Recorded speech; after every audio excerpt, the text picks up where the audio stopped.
1988 y las de este año 2006. ¿Crees que se parecen las dos elecciones? Yo francamente creo que no, Héctor. Creo que fueron distintas las elecciones en sí y el contexto político del país totalmente diferente. Esto es, en 88 pues los partidos de oposición eran muy pequeños, sobre todo los que estaban agrupados en el Frente Democrático Nacional, muy pequeños, con una implantación pues muy escasa en muchas partes del país. Fue más la movilización popular, un gran movimiento que se generó, lo que hizo pues que la elección se diera como se dio. Yo considero que en esa ocasión el Frente Democrático ganó la elección presidencial, de acuerdo a las informaciones que con posterioridad se han podido reunir y las que empezamos a reunir, de hecho, desde inmediatamente después de pasada la elección el 6 de julio. Por otro lado, bueno, pues era una autoridad electoral diferente, una autoridad electoral que ejercía el propio Estado. Entonces recordemos que el secretario de Gobernación presidía Era el presidente. La Comisión Federal Electoral. En el 88, los votos de 45% de las casillas, 25,000 casillas, no se contaron. Nunca se supo cómo se votó en esas casillas, no hubo ninguna referencia de cómo se había dado voto por voto, candidato por candidato, y finalmente lo que se tuvo, y lo dice el expresidente de la Madrid en un libro, fue un dato distrital. Él dio la instrucción de que se diera un dato distrital agregado, como él lo llamó. O sea que en cada distrito, al final de cuentas, tuvimos dos elecciones, la de aquellas casillas que sí se contaron y la de aquellas casillas que no se contaron. Hubo una diferencia importante también en el acceso a los medios. Pues yo diría, no hubo acceso a los principales medios informativos, medios de comunicación, no hubo acceso para la oposición. En lo general, para la oposición, yo te puedo decir que en aquella época, o en aquellos años, en lo que pueden ser las cadenas de cobertura nacional en televisión, los canales de cobertura nacional, pues hice dos entrevistas, una en el canal en Televisa y otro en el Canal 13, que en aquella época era un canal oficial, y ahí acabó la presencia nacional en la televisión. ¿Y qué decide de recursos públicos de los partidos para organizar su propia campaña? Sumamente limitados, muy escasos.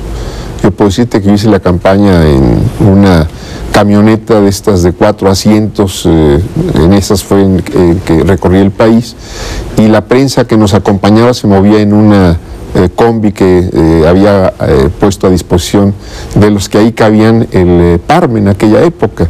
O sea, con muy pocos recursos, sin acceso a medios, con prácticamente cero propaganda, nada de impresos, nada de todo esto que ahora vemos que se llena de plásticos las calles y se atraviesan por todos lados los plásticos cuando hay campañas electorales. Las elecciones del 2006, entonces, por comparación, ¿te parecen unas elecciones, digamos, razonablemente transparentes, certificadas, legítimas? Se dieron evidentemente en otras condiciones, Héctor. Esto es, no hubo asalto de casillas, no hubo expulsión de representantes de los partidos de oposición o de ningún partido, no se impidió que los representantes tuvieran acceso a las casillas.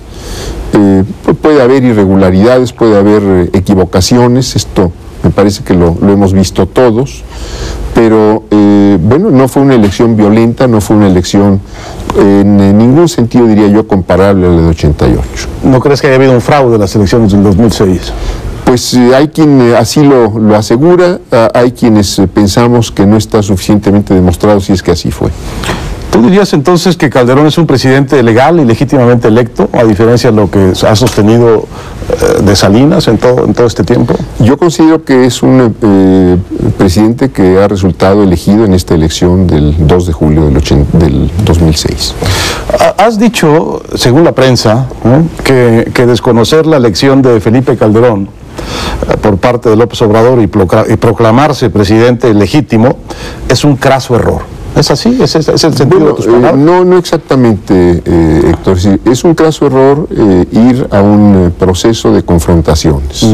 Es un craso error ir a un proceso en que solo se está viendo la descalificación, el impedir el trabajo de los oponentes, porque creo que esto va a llevar a un desgaste. No veo cuál puede ser una salida racional y útil para la misma oposición progresista, si es que así la queremos ver, que habría que matizar y ver qué quiere decir eso, pero yo creo que si se va a un escenario de confrontaciones sistemáticas, pues no se va a aprovechar ni la fuerza que se mostró en la elección, ni se va a aprovechar lo mucho que se podría hacer en agenda de gobierno, en agenda legislativa, en fortalecer al propio partido, que mostró, en este caso me refiero a mi partido, al PRD, que mostró sus fortalezas, pero también mostró sus debilidades en esta elección, principalmente en muchos estados donde la votación fue escasa y donde se vio que hizo falta una mejor y mayor organización para incluso responder en los momentos electorales. Pero es verdad que aunque la protesta o los que protestan la elección están contando solo sus pérdidas o solo su pérdida de la presidencia, la verdad es que las ganancias en esta elección para el PRD han sido extraordinarias en términos de número de diputados, en términos de refrendar su gobierno en la Ciudad de México, en términos de volverse la segunda fuerza electoral del país. Bueno, se logra, Héctor, en la Cámara de Diputados una diputación similar a la que hubo en el 97, se tienen más senadores en esta ocasión y se tiene sin duda un acuerdo que a mí me parece muy importante con otros partidos que pueden ir juntos a partir de la formación de este frente amplio progresista, que pueden ir juntos en un trabajo legislativo, lo cual a mí me parece muy importante, más allá del trabajo en otras áreas electorales u otras que pudiera darse. ¿Qué opinión te merece este frente amplio progresista? ¿Crees que tiene viabilidad, tiene camino? Pues